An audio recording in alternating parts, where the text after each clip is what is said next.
নমস্কার দর্শক বন্ধুরা, রোডস অ্যান্ড প্যাটেলে সবাইকে স্বাগত জানাই। আজকে নতুন একটা রেসিপি নিয়ে আপনাদের কাছে আমি হাজির হয়েছি। আপনারা তো আলুর তরকারি বা ডিম আলু বা ডিমের অনেক রেসিপি খেয়ে থাকেন বা অনেক রেসিপি বাড়িতে হয়তো আপনারা বানিয়েছেন। নতুন কিছু খেতে ইচ্ছে হলে একবার এভাবে ডিমে আলু রেসিপি বানিয়ে দেখুন। আমার ভিডিও যদি আপনাদের ভালো লাগে তাহলে অবশ্যই লাইক কমেন্ট শেয়ার করতে ভুলবেন না। সাবস্ক্রাইব করার সময় বেল নোটিফিকেশনটা ক্লিক করে নেবেন, তাহলে আমার রান্নার নতুন নতুন আপডেট সবার আগে আপনাদের কাছে পৌঁছে যাবে। তাহলে চলো শুরু করা যাক। এই ডিম আলু রেসিপি বানাবার জন্য যে সকল উপকরণগুলো লাগবে সেগুলো হলো ছোলা সেদ্ধ, কুচনো পেঁয়াজ, দুটো কাঁচা লঙ্কা, গ্রেট করে রাখা আদা, টমেটো কুচি আর ডুমো ডুমো করে আলুকে কেটে নিয়েছি। তার সাথে দুটো ডিম, একটু সামান্য হিং, গোটা জিরে, হাফ চামচ কালো জিরে, একটা শুকনো লঙ্কা আর দারচিনি। এরপর গ্যাসে একটা কড়াই চাপিয়ে তার মধ্যে সর্ষের তেল অ্যাড করে দুটো ডিমকে আমরা ভালো করে ফাটিয়ে নেব। এভাবেই ফাটিয়ে নেব, বা আপনারা যদি চান তো একটা পাত্রে ফাটিয়ে আগে থেকে রাখতে পারেন।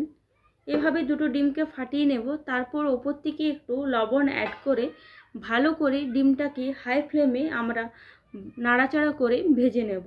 ডিমটা একটু ভালো করে ভাজা হয়ে গেলে একটা পাত্রে তুলে রেখে নিচ্ছি।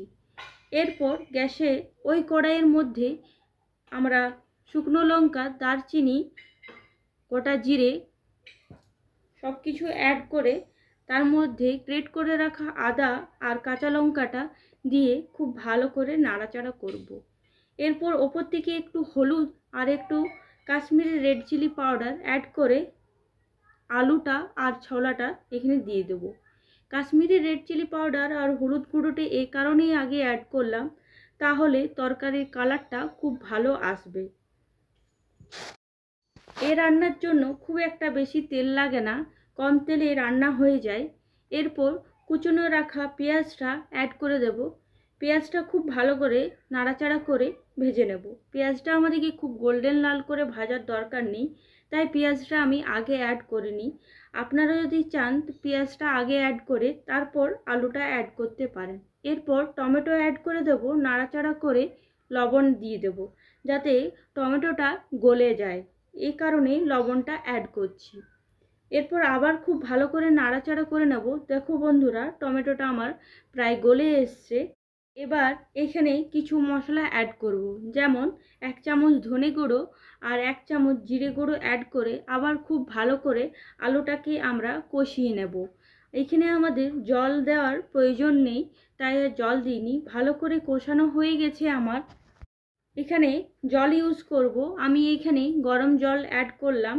যেহেতু আলুর তরকারিটা একটু ঝোলঝোল হবে, তাই গরম জল অ্যাড করে আবার খুব ভালো করে নাড়াচাড়া করব। নাড়াচাড়া করে লো মিডিয়ামে ভালো করে ফুটতে দেব যতক্ষণ পর্যন্ত একটু ফুটে না আসে। খুব ভালো করে ফুটে গেছে। এরপর সামান্য একটু গরম মশলা আর ধনেপাতা অ্যাড করে যে ডিমটা আমরা ভেজে রেখেছিলাম সেই ডিমটা এখানে অ্যাড করে দিচ্ছি। অ্যাড করে আবার লো মিডিয়ামে ভালো করে নাড়াচাড়া করে নেব। আলুর সাথে ডিমকে খুব ভালো করে মিশিয়ে নেওয়ার পর লো মিডিয়ামে একটু ঝোলটা ফুটতে দেব। তাহলেই আমাদের কমপ্লিট ডিমে আলুর রেসিপি। একবার আপনারা এই নতুনভাবে বানিয়ে দেখুন, বাড়িতে সকলের খুব ভালো লাগবে।